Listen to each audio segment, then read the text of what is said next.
le prix Africa Freedom. Dites-nous, qu'est-ce qui a prévalu donc à votre désignation? Écoutez, vous dire qu'est-ce qui a prévalu, je ne sais pas. Il Pourquoi semble que vous? c'est un exercice très compliqué au niveau de la Fondation Frédéric Naumann pour la liberté. J'ai été coopté parmi les candidats possibles. Bon, il y a eu certainement, on a passé en revue tout ce que j'ai mené comme combat, les prises de position que j'ai prises, les actions que j'ai menées, les meetings que j'ai organisés. On a noté sans doute une constance dans la défense d'un certain nombre de valeurs chères à cette fondation. La recherche d'abord de ces valeurs ont pour nom, bien entendu, la démocratie, la liberté, l'état de droit, la protection des droits humains. Et finalement, ils ont estimé, il y a un jury qui est composé et qui a travaillé pendant de longs mois et finalement, la décision a été prise de m'attribuer pour cette année 2022 ce prix-là. J'ai reçu la notification il y a quelques mois, mais disant que, bon, à l'issue du travail de jury et de l'examen des différents dossiers des candidats, Mhm. je n'avais pas présenté de candidature, bien sûr. Je n'étais pas au courant que j'étais en train d'être, si vous voulez, évalué dans ce cadre par rapport à cet objectif. Et puis, bon, on m'a notifié que j'ai été finalement le lauréat pour cette année de ce prix.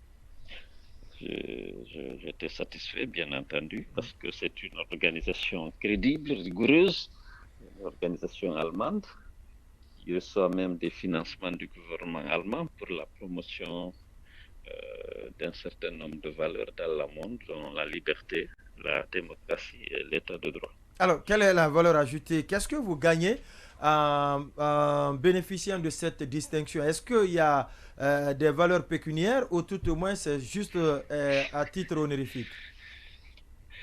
Ben, écoutez, je vous dis toujours que je suis un homme d'honneur, mais lorsqu'une organisation aussi crédible, Mm. qui a une réputation, une très bonne réputation, vous décide de vous accorder un prix, vous reconnaître la constance, votre constance dans le combat pour Mm. la défense de ces valeurs-là, je pense que ça procure une énorme satisfaction. Mm. C'est quelque part une reconnaissance au niveau international de votre valeur en tant que combattant pour la liberté, en tant que combattant pour la démocratie et la liberté.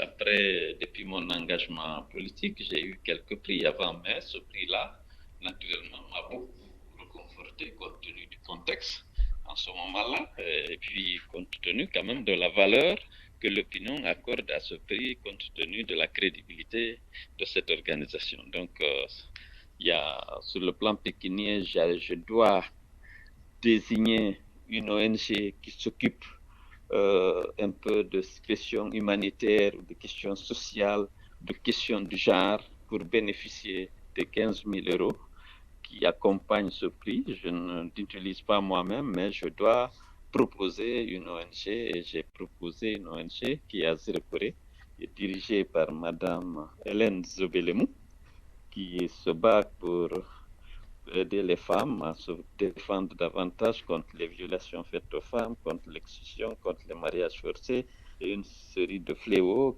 dont souffrent les femmes et les jeunes filles.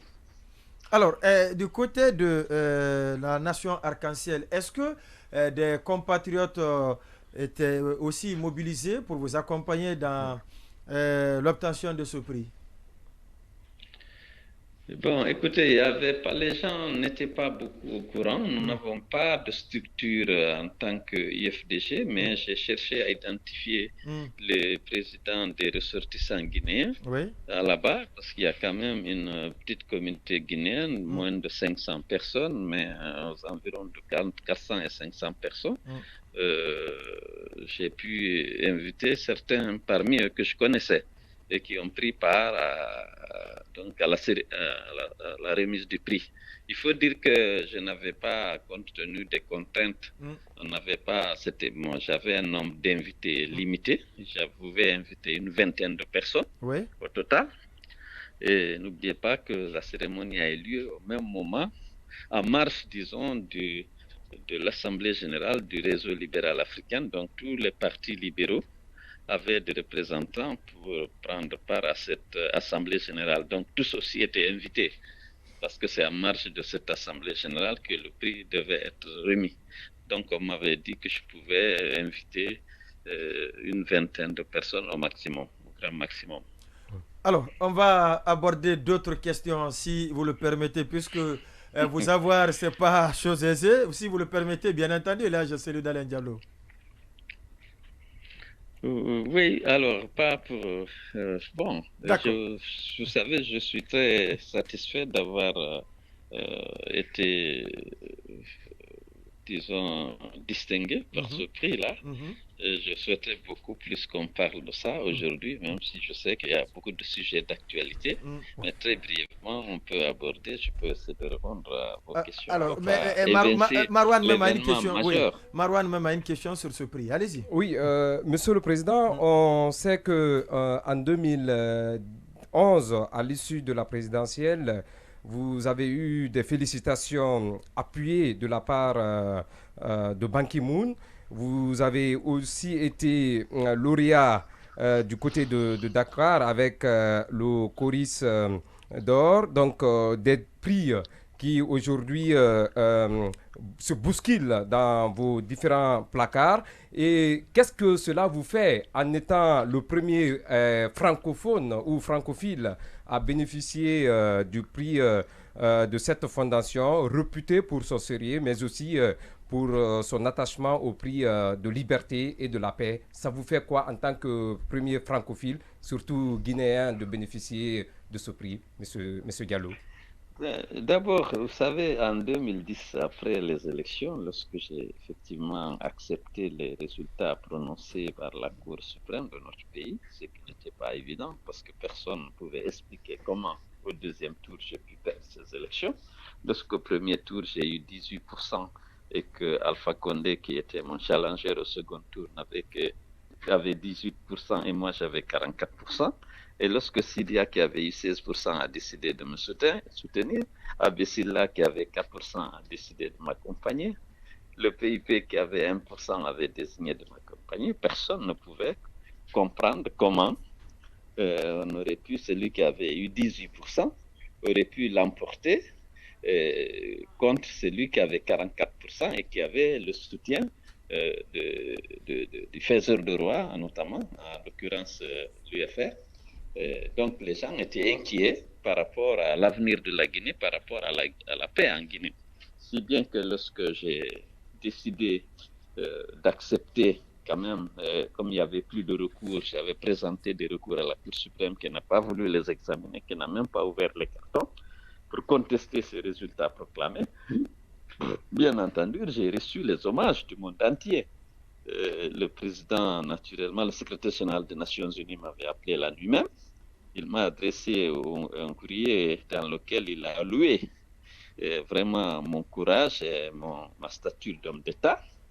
Cette lettre existe. Et puis il m'a invité à lui rendre visite à New York. Je suis allé avec une délégation de la direction nationale du parti, dont Dr Fodé Fofana, Ousmane Gawal et Koto Aliou, qui est mon conseiller diplomatique. Nous sommes allés à New York et Ban Ki-moon nous a reçus. Et deuxième prix, c'est le diplôme de la culture démocratique qui m'avait été délivré à l'époque par l'Observatoire panafricain de la démocratie, en raison justement du civisme et de la responsabilité dont j'ai fait preuve en acceptant ces Et prix. d'ailleurs, à l'époque, on se rappelle, Alassane Condé avait assimilé ce prix comme étant le prix du meilleur Oui, investisseur. On se rappelle, alors je c'était à reviens. l'entre-deux tours. Ensuite, il y a eu le corridor de la paix. Voilà, Alors, justement, s'agissant de le ce corridor corridor. de la paix qui a été décerné par le mouvement des entreprises du Sénégal, il y avait beaucoup de prix, hein, même y compris pour le président Abdou Diouf, parce que vous verrez sur la photo, si vous avez, sinon je vous l'envoie, il y avait Pedro Diouf, le fils du président Abdou Diouf, qui était venu recevoir son prix. Mais il y avait Soumaïla Cissé qui avait aussi, et mon ami Feu Soumaïla Cissé, qui avait reçu le prix de l'intégration africaine. Et moi, j'ai reçu le prix, le corridor de la paix, pour avoir en acceptant ces résultats, comme je le disais, inacceptables, on a dit qu'on me donne le corridor de la paix. À l'époque, pour me discréditer, on a dit que c'était le prix du meilleur investisseur au Sénégal. Ce qui n'avait rien à voir, c'était une campagne de dénigrement simplement. Et Alassane Condé a été le premier à dire que on m'a récompensé parce que j'étais le meilleur investisseur privé au Sénégal, alors que tout le monde sait que je n'ai aucun investissement là-dessus. Voilà un peu alors. Donc ce prix-là, mais ce prix que je viens de recevoir avant-hier à Johannesburg, naturellement, est un prix aussi donc, qui s'ajoute à ceux-là et qui vient allonger la liste des différentes distinctions. Et puisque vous l'avez autorisé, on va donc aborder d'autres questions très rapidement. Alors, Bouakar Sansobari, première. Alors, vous étiez censé passer ce matin dans l'émission Mirador de nos confrères de FIM FM. Finalement, vous n'êtes pas passé. L'émission a été annulée et vous avez certainement suivi tous les commentaires qui ont suivi. Les échos. Qu'en dites-vous? Bon, je n'ai pas de commentaire. Hein. Bon, le film FM m'avait demandé d'accepter de passer pour parler du prix comme vous-même. Bon, on m'a dit que finalement ça ne passe pas et que l'émission a été annulée. Après, j'ai vu dans les réseaux sociaux les motifs pour lesquels on a parlé de pression politique. J'ai vu tout le débat que ça a suscité, les différents communiqués. D'abord de film FM, ensuite d'Antonio Soare, ensuite du gouvernement. Bon, alors, bon, tout ça, ça fait... Et enfin, la HAC, qui vient juste de sortir son communiqué. Je n'ai pas vu le communiqué de la HAC encore, parce que j'étais à la cérémonie, là. Après, je suis venu, j'étais tellement fatigué que j'ai somnolé un peu, et puis voilà. Est-ce que ça vous a surpris? Est-ce que vous avez été surpris de cette décision prise? Dire que vous n'allez pas être, donc, à cause de vous, d'ailleurs, l'émission n'a pas eu lieu. Rien ne me surprend en Guinée, hein, mais bon, écoutez, ça ne me surprend pas. Je sais que tout peut arriver dans notre pays, hélas. Souhaitons que tout peut arriver, mais dans le sens... dans le meilleur. Dans le meilleur, voilà. Allez-y, Lamine Moïmassi. Dans les deux sens, hélas. Dans les deux sens. Malheureusement. C'est dommage si cette hypothèse de pression politique était le facteur explicatif de ce qui est arrivé, ce serait dommage. Alors, vous avez demandé le dialogue politique, vous l'avez vu, le gouvernement, le président de la République a fait un décret pour annoncer l'ouverture du dialogue politique. Il a nommé deux facilitatrices, trois facilitatrices, deux actives. Et donc, le médiateur de la CEDEAO reste toujours dans l'organigramme de ce cadre de dialogue. Mais malgré tout ça, ici, ce qu'on ne comprend pas, c'est que vous avez toujours rejeter ce cadre de dialogue. Qu'est-ce que vous reprochez fondamentalement? Nous voulons que le dialogue soit fécond et qu'il conduise à un consensus entre les responsables, entre les participants au dialogue. Vous n'ignorez pas qu'il y a une crise de confiance dans notre pays entre les acteurs politiques et la jeune notamment. Je crois que les CNRD prêtent aux acteurs politiques des agendas cachés et certainement aussi que les acteurs politiques prêtent à la junte un agenda caché. Ce qui est vrai, c'est qu'on pense que les uns veulent rester aussi longtemps que possible et les autres souhaitent qu'on aille aux élections le moins longtemps que possible. Alors, donc, pour confronter les points de vue sur tout ça, parce que cette question de délai et sur d'autres, il est important qu'on ait un médiateur qui soit au-dessus de d'autres. C'est les actions judiciaires, la justice qui est mise en branle. Attends, on va finir sur le dialogue. Non, quand vous dites d'autres, pour permettre aux éditeurs de comprendre tout. Allez-y, Monsieur le Président. Oui, alors, j'ai dit le dialogue, il faut d'abord définir de quoi on parle. Je disais que le gouvernement peut ouvrir un débat sur l'ensemble des questions, sur l'ensemble des secteurs publics, sur l'ensemble des secteurs de gestion de l'État, c'est-à-dire les politiques sectorielles, qu'est-ce qu'on fait dans le secteur de l'éducation, de la justice, des infrastructures de transport et tout ça. Mais pour le dialogue politique, nous, on pensait qu'au départ, il fallait parler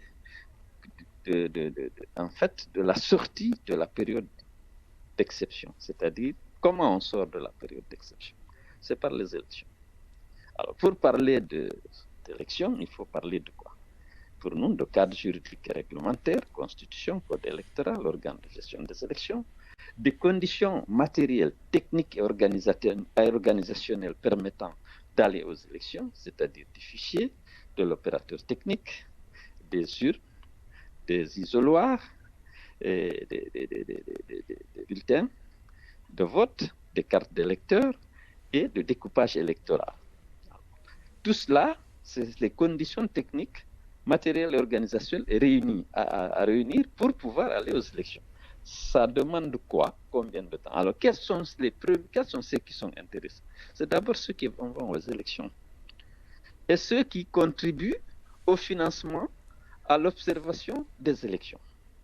Alors, ceux qui contribuent en général au financement des élections, c'est le G5.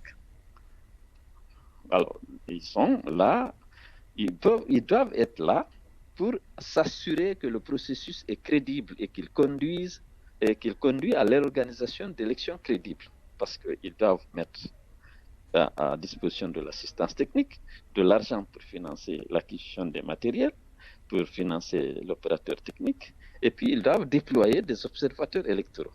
Tout cela demande bien entendu de l'argent. Il est important qu'ils soient là. Et de l'autre côté, ils doivent aider à aplanir les divergences. Je vous ai dit que la crise de confiance est énorme. Et pour confronter les idées, ils sont là pour rappeler les bonnes pratiques et peut-être la bonne interprétation des lois si les deux parties en face n'arrivent pas à s'entendre. Nous estimons que la société civile qui déploie généralement aussi au niveau local des observateurs peut être là. Le CNT qui doit prendre des lois sur la base des consensus qui vont se dégager du dialogue peut être aussi là. Mais on n'a pas besoin d'autres. Vous comprenez? Des gens qui connaissent le processus électoral, qui peuvent dire, bon, voilà ce que nous pensons du code électoral, voilà ce que nous pensons du fichier, voilà comment faire pour obtenir un fichier qui reflète fidèlement l'état du corps électoral. Ce débat, on peut le faire, mais devant des gens qui connaissent ces matières-là. Donc, nous avons dit, voilà le cadre de dialogue que nous souhaitons. Et ensuite, nous avons besoin d'avoir un médiateur de la CEDEAO responsable qui préside ce dialogue. Nous avons demandé ça. Si le pouvoir désigne des médiateurs nationaux, on a eu le cas à en désigner. En 2011, lorsqu'on a voulu dialoguer, l'opposition et la mouvance, il y a eu un consensus sur 3 médiateurs nationaux. Parce que les jugements, à l'époque, pas de médiateurs internationaux. C'était Monseigneur Gomez, le doyen Nabioula et El Rafiou Bari. Un consensus s'est dégagé entre l'opposition et le mouvance pour que ces 3-là dirigent le dialogue. Deuxièmement, en 2013, lorsque Saïd Zinist est venu, on a dit qu'il faut lui adjoindre des nationaux. C'est toujours bon. Alors, on n'a pas pu s'entendre sur les médiateurs nationaux. Il y a eu les consultations. Finalement, on a décidé que l'opposition désigne un médiateur national et que la mouvance désigne un médiateur. Et la mouvance a désigné Abou Somparé et nous, opposition, on a désigné Salif Silla. On est arrivé à la société civile, c'était la même chose. On a dit de trouver la société civile. Et ils ont désigné, ils ont proposé comme représentant de la société civile dans Sakourma. L'opposition n'était pas d'accord. On a dit, bon, c'est pas dans ça. Après, on a dit, bon, chacun n'a qu'à désigner. Ils ont désigné finalement dans ça. Et nous, on a désigné Sekou Koundouno, qui parlait citoyen, qui venait d'émerger comme ça. Et donc, on a ces gens-là. Parce que la crise de confiance étant une partie, ne peut pas désigner le médiateur sans consultation préalable avec les autres.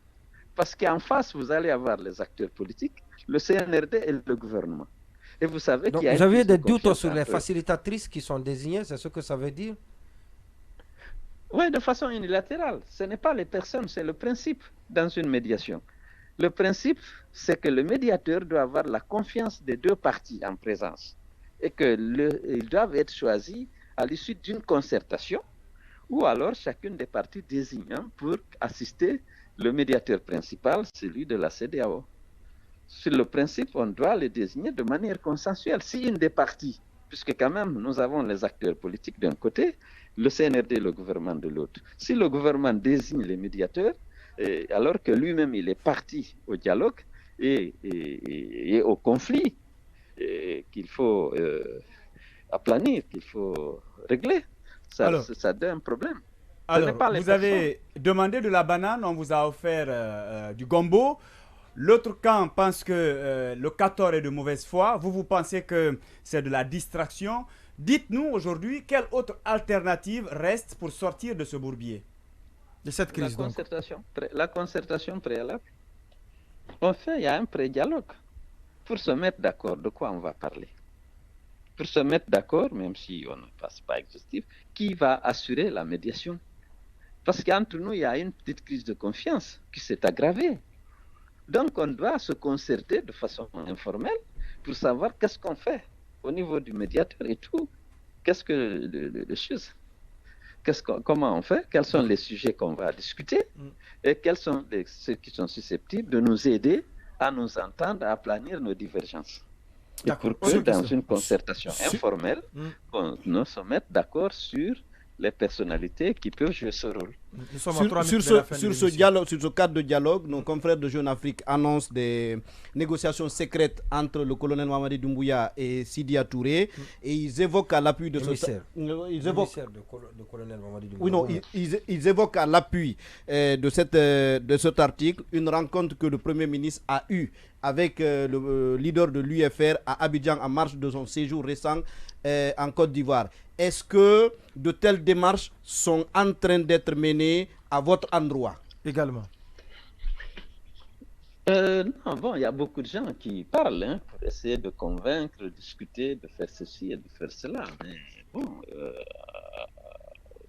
je ne sais pas si Sidi a rencontré le Premier ministre, comme vous le dites, parce que la presse a dit que ça peut être vrai, ça peut être aussi vrai. Si les concertations peuvent avoir lieu pour qu'un consensus soit trouvé, je n'ai pas d'objection.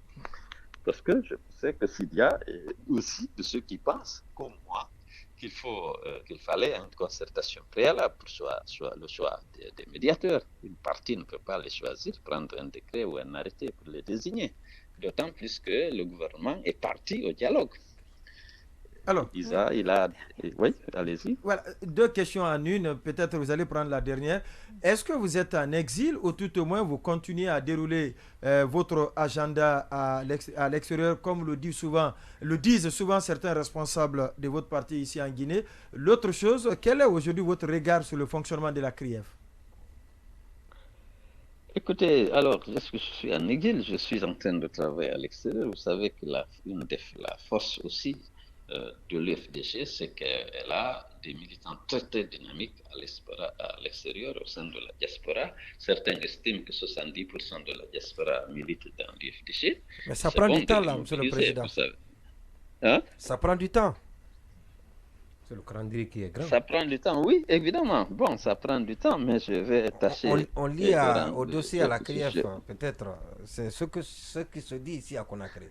Bon, écoutez, ce qu'il a crié de façon générale, la justice, on a un peu, parfois, on peut avoir des doutes sur l'indépendance et la neutralité de justice sur la base du traitement qu'elle a donné, à certains dossiers. C'est sûr qu'on n'a pas de l'assurance quant à sa indépendance, quant au fait qu'elle ne soit pas instrumentalisée quelque part. Mais ceci dit, écoutez, ça ne veut pas dire qu'on décide de rester en exil. Pas de problème, on pose des questions sur certaines accusations portées contre certains leaders publics, ou le fait que certains soient en prison. On a quelques doutes, mais soyez sûr que je vais rentrer. Je continue quand même à répondre aux invitations des nombreuses fédérations de l'extérieur. Comme vous le savez, je dois aller incessamment au Canada aussi, parce que l'autre fois, je n'ai pas pu aller. J'étais aux États-Unis, je n'avais pas de visa pour le Canada. Maintenant, j'en ai un et je vais pouvoir aller. Il y a beaucoup d'autres pays comme la Côte d'Ivoire, l'Angola qui m'invite, l'Angola qui vient de construire un siège pour l'UFDG, il lui appartient.